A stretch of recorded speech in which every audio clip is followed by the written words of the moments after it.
antecedentes, y buena parte de los antecedentes los tiene en eso que podríamos denominar el proceso de milicianización desde las universidades.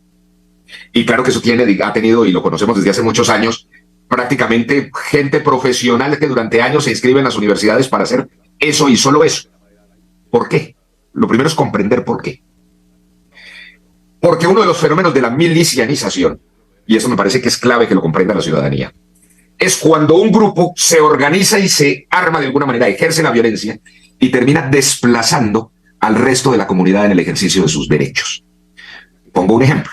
Estabas mencionando, Norberto, la Univalle, pero podemos mencionar la Universidad Nacional de Bogotá y podemos la Universidad de Cartagena, la UPTC. En los capuchos de la Universidad del Valle no son más de 50, no son más de 50. En la Universidad Nacional de Bogotá, que paralizan la 26, la entrada al Aeropuerto Internacional del Dorado, no son más de 100. Frente a comunidades de 30.000 estudiantes, 20.000 estudiantes, 15.000 estudiantes, 80.000 estudiantes. Es decir, que hay una usurpación por un pequeño grupo violento de los derechos de una comunidad. Entonces, esos 50 encapuchados hacen cerrar la universidad a 25.000 personas. Es decir, el ejercicio de la milicianización es un ejercicio donde un grupo de violentos y matones terminan desplazando de sus derechos y de su libertad al resto de la comunidad. Pero es que eso está pasando en los territorios indígenas. Y eso está pasando en los territorios de negritudes. Y eso prácticamente está cundiendo y están ejerciendo verdaderos controles territoriales. Mire, las milicias organizadas por el narcotráfico han generado en el Caquetá fenómenos como el que acaba de ocurrir en Los Pozos. Los narcotraficantes del señor Mordisco organizan unas milicias con campesinos y empiezan a extorsionar a una empresa que tiene un contrato legítimo de explotación petrolera con el Estado colombiano. La extorsionan y le piden $2 millones. La empresa no cede y les mandan las milicias. El Estado responde y les envía un grupo del ESMAD. Y estas milicias secuestran a 78 policías y degüellan a uno de los muchachos, policías. El gobierno les manda al ministro y en vez de llamar eso secuestro, lo llaman cerco humanitario. Terminan sacando a la policía después de haber sido secuestrada y humillada y torturada. El presidente de la República le da la orden a una unidad de ejército que está a 50 metros de que tiene que paralizarse y no puede solidarizarse con ese grupo de policías que están siendo atacados. Después sacan a la policía y el control territorial queda en manos de las milicias del señor Mordisco, que terminan expulsando y sacando a la empresa petrolera que estaba legítimamente explotando un contrato con el Estado. Tenemos el fenómeno hoy de unas milicias que se han dedicado como grupos criminales a extorsionar el comercio en Barranquilla y al transporte en Barranquilla y a generar masacres en Barranquilla. Y el Estado no responde. Es decir, uno ve cómo el crecimiento de las organizaciones criminales, de las economías ilegales, a través de la promoción y la proliferación de fenómenos milicianos, empieza a convertirse en verdaderas tiranías, en verdaderas dictaduras contra la gente. Ese es el fenómeno al que me estoy refiriendo, Norberto. Es más, yo no solamente digo que Petro ha tolerado el fenómeno, me parece que lo ha promovido. Es decir, la gran preocupación que tengo es que la milicianización, a mi juicio, es una política hoy pública. Yo personalmente creo que, por ejemplo, esa orden que dio el presidente Petro de ordenarle paralizarse a la unidad militar que estaba a 50 metros de la unidad de policías que fueron secuestrados y torturados por las milicias de Iván Mordisco en Los Pozos, es una orden que iba contra la Constitución. Fue una orden que significó al final la rendición de la fuerza de policías, es decir, de las Fuerzas Armadas de la Constitución en ese caso. Y por eso me parece que es tan complicado, porque el fenómeno, digamos, de la proliferación, del surgimiento de milicias no es nuevo en Colombia, pero indudablemente en el último año ha tenido un crecimiento exponencial, entre otras cosas porque hoy Colombia está viviendo la paralización de las Fuerzas Armadas por parte de una política pública. Y por el contrario, ha habido un crecimiento, eso lo registran los mismos datos del gobierno, en términos de que organizaciones que tenían 2.000 hoy tienen 5.000 hombres, que tenían 3.000 hoy tienen 7.000, y el fenómeno del control territorial. Todos los días recibimos noticias, por ejemplo, de que volvieron las extorsiones y los secuestros a los llanos orientales, las denuncias del gobernador del Meta, las denuncias del gobernador de Antioquia, los empresarios de Barranquilla, vemos el tema en Córdoba, en Sucre, en el Bajo Cauca, ni que hablar de Buenaventura, Jamundí, distintos sectores del Valle del Cauca, lo que está ocurriendo con la invasión de tierras y el conflicto en el norte del Cauca. Es decir, tenemos un proceso de descuadernamiento. Por eso digo, frente a esa política del gobierno, existen una serie de instrumentos constitucionales, una serie de herramientas de nuestra democracia para que la sociedad salga a defender constitucionalmente en un ejercicio legítimo lo que son sus instituciones y su construcción histórica.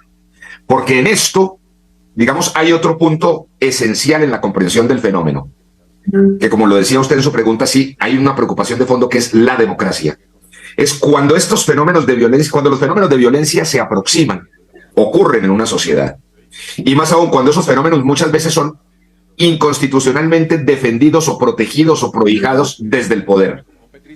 Sin lugar a dudas, lo que no podemos caer es en la tentación de responder violencia con violencia.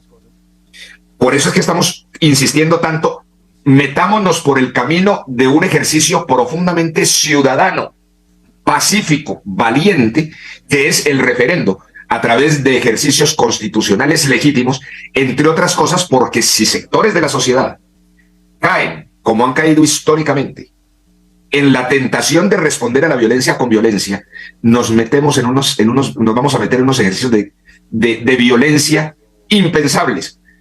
Colombia ya tiene experiencia en esa, cuando se milicianizaron, por llamarlo de alguna manera, el Partido Liberal y el Partido Conservador en los años 50, la violencia fue salvaje y eso lo conocemos. Cuando en España se milicianizó todo el mundo y ocurrió la Guerra Civil Española. Lo que alcanzó Marito ahora a comentar es que la milicianización fue un ejercicio. Miren, la milicianización comienza como fenómeno histórico en la primera mitad del siglo XX, después de la Primera Guerra Mundial. Estaban los países descuartizados, los partidos inexistentes, la sociedad en una crisis económica. El partido bolchevique crea en Rusia la primera gran milicia, que fueron las Guardias Rojas. Y las Guardias Rojas terminan tomándose mediante milicias, no tumbando al zar, porque eso no fue cierto, sino esa especie de Asamblea Nacional Constituyente que estaba avanzando con Kerensky en la búsqueda de una constitución democrática para Rusia. Y surge lo que después conocimos como la Unión Soviética. 4 años después, en el año 2022, un señor de apellido Mussolini crea unas milicias que se llamaron las escuadras, las camisas negras de que hablaba ahora Marito, y termina marchando violentamente sobre Roma, se toma el poder y durante 20 años gobierna el fascismo. Del 23-24 para adelante, un ex sargento veterano de la Primera Guerra Mundial de apellido Hitler monta unas milicias que se llamaron las camisas pardas, las SAs, crea una milicia de 427,000 inscritos, acaba con la República de Weimar, se toma el poder y el mundo conoce qué ocurrió. En el país vecino nuestro, el señor Chávez llega mediante unas elecciones a la presidencia de la República, pero usa la presidencia para crear lo que se llamaron los colectivos chavistas, que fueron los que finalmente imponen mediante métodos violentos en los barrios el atornillamiento de eso que termina siendo una tiranía que esclaviza y que destruyó ese país. Entonces, existen una serie de referentes históricas que, por favor, los colombianos tenemos que empezar a comprender y a enfrentar de una manera ciudadana con una enorme capacidad y con una enorme claridad. Ese es el ejercicio para el cual el referendo, pensamos nosotros, es un camino fundamental. En ese libro autobiográfico de Petro, que sacó ahora para la campaña presidencial, hay un capitulito que yo recomiendo que Colombia lea con mucho cuidado, que se llama la Asamblea Nacional, que se llama la Constitución del 91, o la Constituyente del 91. La tesis de Petro es la siguiente. Primero, Petro dice que estuvo cerca de la Constituyente. Eso no es cierto. Petro no fue constituyente, ni estuvo en la campaña de la Constituyente, ni fue asesor de la Constituyente. Petro no estaba ni cerca del fenómeno del M-19 y la Constituyente. Pero sale ahora con una versión que dijo hace 1 año y medio. Y es que la versión de Petro de la Constituyente es que terminó sacando una constitución neoliberal. Y que es una constitución neoliberal porque Navarro y el M-19 traicionaron a la revolución por miedo a lo que Petro llamó el ejército asesino que asesinó a la UP. Y que supuestamente ese ejército asesino amenazó con que iba a entrar con tanques a la Asamblea Nacional Constituyente, y entonces Navarro, por miedo, terminó traicionando la revolución y pactando con Gaviria lo que Petro denomina una constitución neoliberal.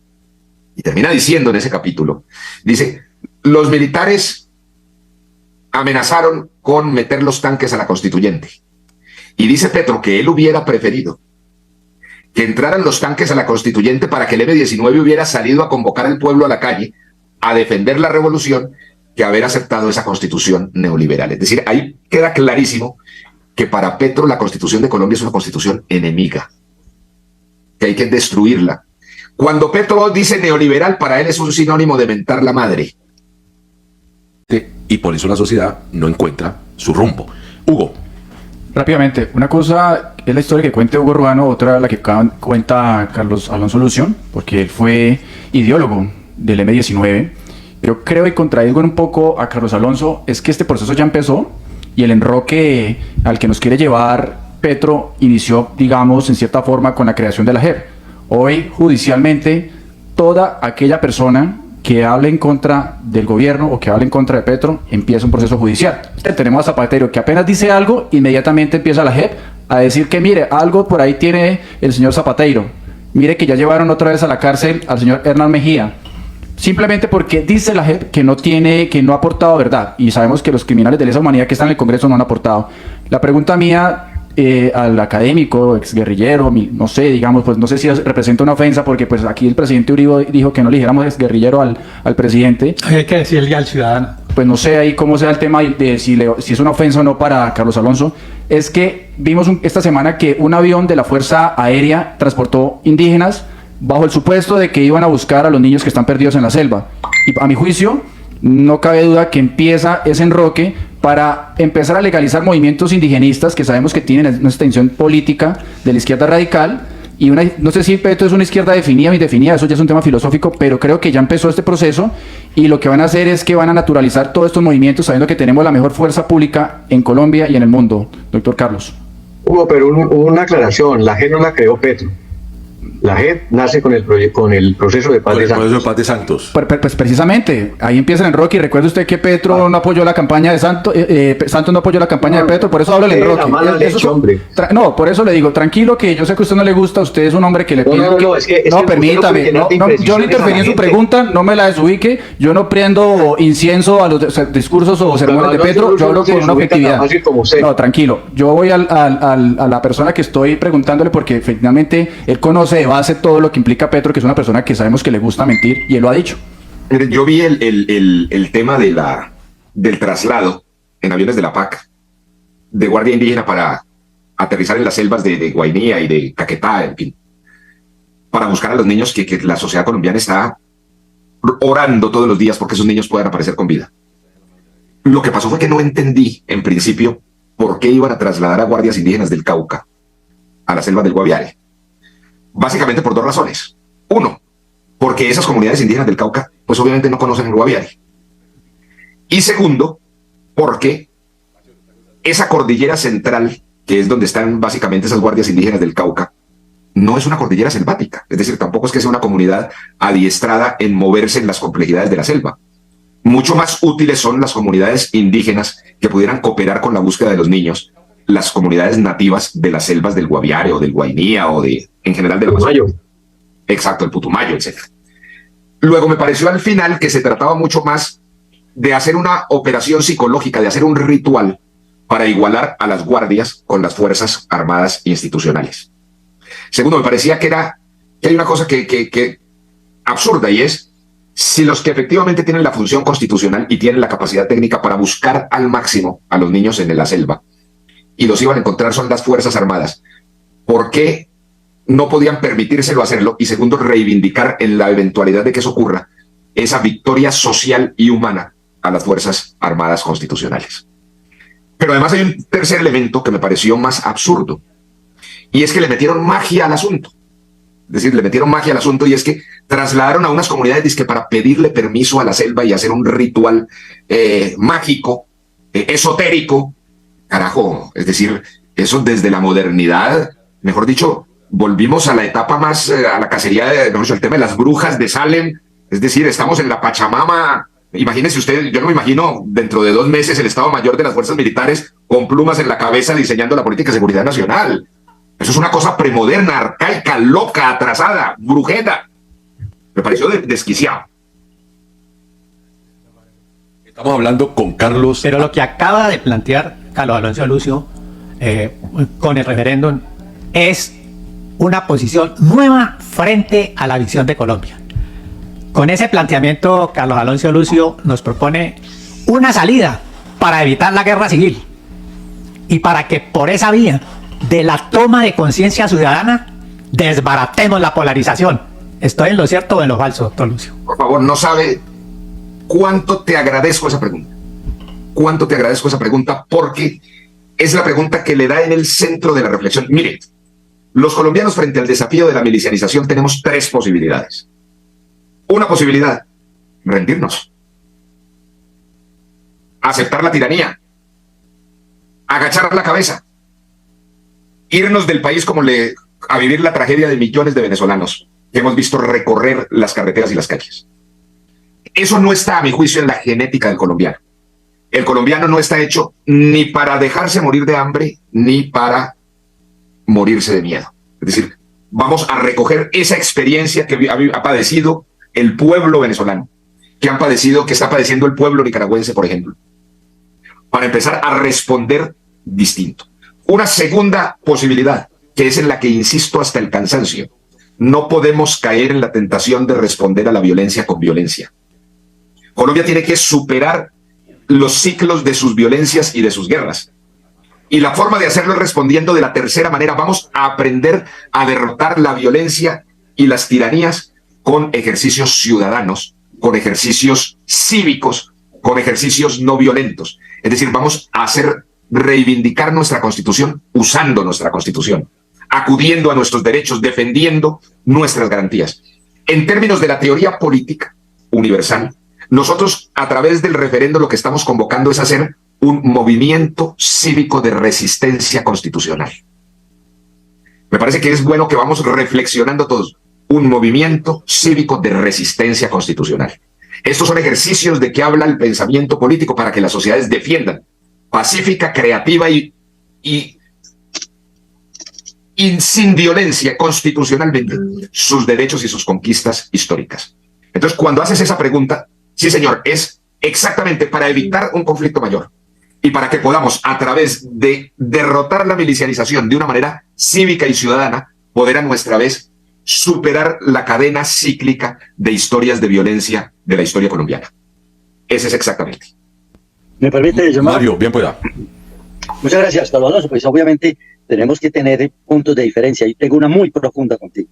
Eso de burlarse de la cosmogonía y de las culturas ancestrales no está bien. Yo lo entiendo usted como pastor, claro, yo lo respeto. Yo he recorrido todas las iglesias aprendiendo de todas algo, pero no estoy de acuerdo en desconocer eso. Yo trabajo con las comunidades indígenas de la Sierra Nevada y precisamente logramos ahora aumentar la línea negra porque un señor Baena nos metió que todos los de la Sierra Nevada tenían que ser cristianos. Además los chantajeó porque no les daba auxilio ni plata si no entraban dejaban entrar a la iglesia de la allá. Ese punto, pues lo discutimos cualquier otro día. Entonces yo hago respetar esa cultura ancestral y esa cosmogonía. ¿Por qué no vienen más bien todos los arhuacos y nos incluyen en esa iglesia cosmogónica de ellos, en esa cultura ancestral, y no meterle nosotros en la iglesia católica o la que sea en la Sierra Nevada? Eso, y ya logramos eso, Carlos Alonso. Entonces, que fueron allá los indígenas, hicieron sus rituales, hay que respetarles eso, Carlos Alonso, con toda la amistad y el cariño que te tengo.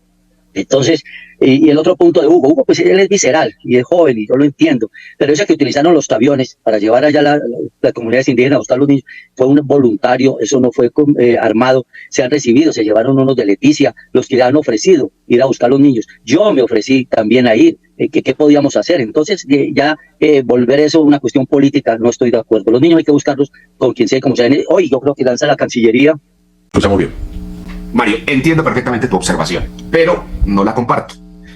Y no la comparto por lo siguiente. Primero, porque primero que todo, no soy pastor cristiano.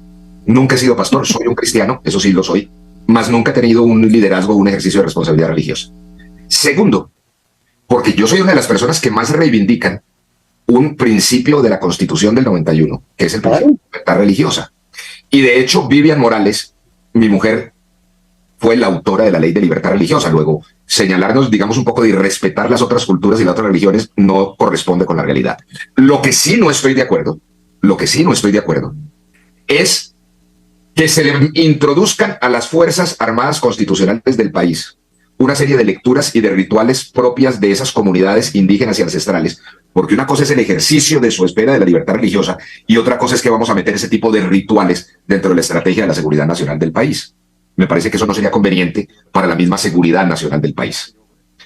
Es decir, cuando yo veo, por ejemplo, como vi al comandante de las fuerzas especiales que tenían que entrar a la selva, a decir que primero había que pedirle permiso a la madre selva, pues a mí me parece que eso es anticientífico y antidoctrinario, al margen de la respetabilidad. Si la comunidad indígena le pide permiso a la madre selva para entrar, están en su derecho, pero que eso lo haga el general al mando de la unidad, me parece que eso es meterle magia a un tema de seguridad y estrategia nacional que está superado históricamente. En fin, es, digamos, como una observación que hago. Dice Mario lo que dicen muchos, sí, que todo el país se volcara para esas selvas. Eso, de buena fe, vale.